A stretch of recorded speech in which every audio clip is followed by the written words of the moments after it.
A historic day in American politics, in American history, and the pandemic. President Trump hospitalized at Walter Reed Medical Center in Bethesda, Maryland after testing positive for COVID-19.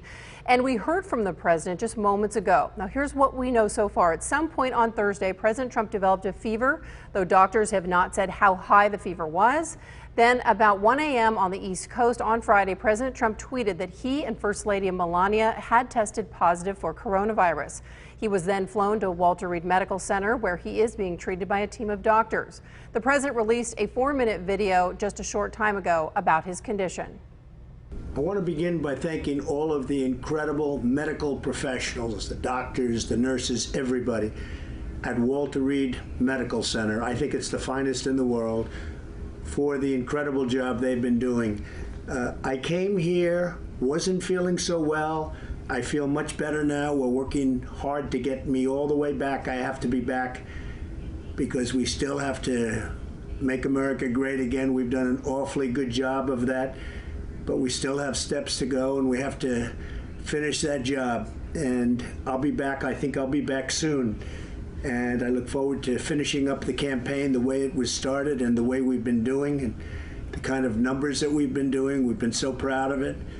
But this was something that happened, and it's happened to millions of people all over the world, and I'm fighting for them, not just in the U.S. I'm fighting for them all over the world.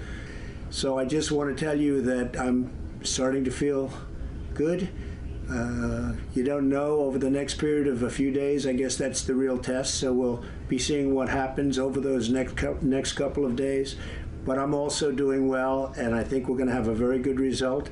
Again, over the next few days, we're going to probably know for sure. So I just want to thank everybody out there, everybody, all over the world, specifically the United States. The outpouring of love has been incredible. I will never forget. Thank you very much. We wish him a speedy recovery. The president said that he could have stayed at the White House, but chose to go to Walter Reed as a precaution. He also said that his wife, the First Lady, is recovering well from the virus. Alex Hogan has the very latest now. The team and I are extremely happy with the progress the president has made. President Trump's medical team giving an update on his health after he and the First Lady were diagnosed with the coronavirus.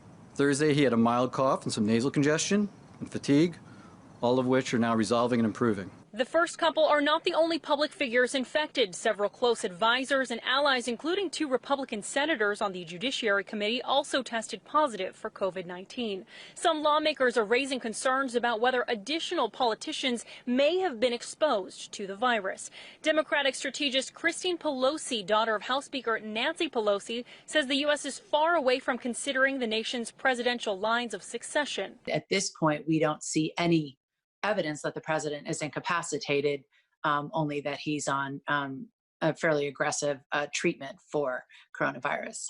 President Trump flown to Walter Reed National Military Medical Center in Maryland on Friday. The White House says Mr. Trump's visit is precautionary, and he's expected to spend the next few days working from the hospital's presidential suite.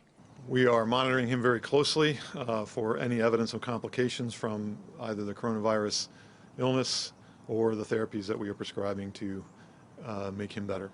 In statements of condolences, some governors are also warning the threat of the pandemic is far from over. Michigan Governor Gretchen Whitmer stating, quote, "The virus doesn't care if you're rich or poor, a Republican or a Democrat, young or old. No one is immune, not even the president." The White House medical unit is tracing administration officials who may have come in contact with the president. Many have been tested for COVID-19. However, it can take several days to trace the full scale of the outbreak. In New York, Alex Hogan, Fox News.